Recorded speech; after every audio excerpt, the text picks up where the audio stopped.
My grandfather is being deported. Wait, like deported? To Mexico.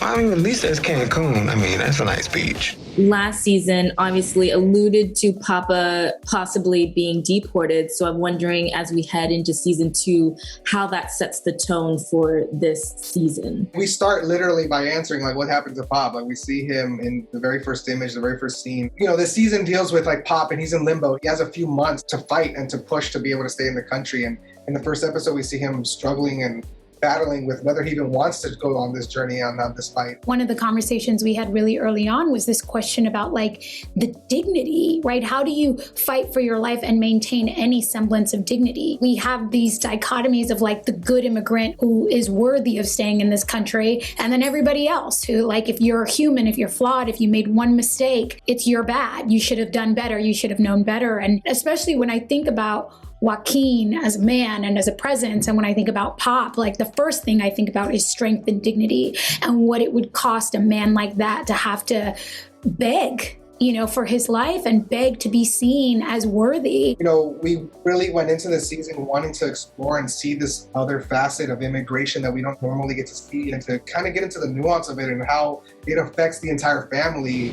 It's tough. Your grandfather, who's actually kind of like your father, really, is possibly going to be deported. The Pop situation with Erik is really interesting because that's kind of in the middle of also a situation with his relationship with Lydia. It's almost becomes kind of like an escape or a way to not deal with the actual issues that he has to deal with. Yeah. Pop is such an anchor for all of our issues that kind of centers everything and how we approach stuff, but we're also dealing with extra stuff, and just the way that we approach it, the three of us, is so interesting. I think that for Anna, currently, how she views it is her entire life right now. This is her force that drives who she is as a person. Anna goes on a freaking roller coaster this season, and I was so excited about that for her because there is such greater depth to who she is as a woman, as an artist. There is so much depth to her, and she really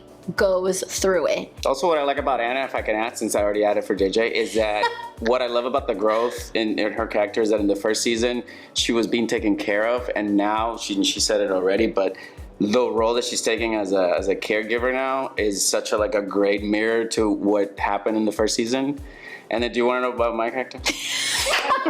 You already spoke on it. Just kidding. I'm kidding. Let's move on. What else? Is there something that you weren't able to explore in season 1 that you were able to bring to the table in season 2? One of the things that we wanted to look at and touch on a little bit more with Jessica was the, anti-Blackness within the community. Jessica touches upon at the end of season 1, and then it gets explored a little bit more in season 2. And I think giving her an episode in 205 was really exciting because we got to not only see her experiences, but we also got to see her in her joy. We got to see her best friend come down. We got to see them really just have a good time and enjoy life together. And then I think the Christmas episode at the end, what a Christmas in SoCal is like, and especially for Latino communities where celebrating at the beach is such a big thing for us. So seeing Erik in his knee-high socks running around the beach, throwing a football around, we called it the Mexican Kennedys because we were that's what we grew up with. We grew up with celebrations at the beach, and we wanted to show that we when you talk about authenticity, it's those little nuances that we're always trying to pull out. Brown people on the beach. I feel like I never see this. I grew up in LA where Malibu is super white, beaches. And I don't know why, maybe it's just the movies I watch, but beaches in Hollywood feel exclusively for rich white people, and to imagine that this brown family went and Airbnb'd a beach house to go sit around a beautiful campfire and, celebrate their Christmas. I know it's so simple, but it made me cry. Okay, here's an important question. Obviously, Mama Fina's has some delicious tacos. Are we gonna see more of that on display? And does it ever make you hungry on set to see all of those gorgeous food items? Well, I eat on set all the time. Yeah. On and off, shamelessly. It was in her contract to do it, so.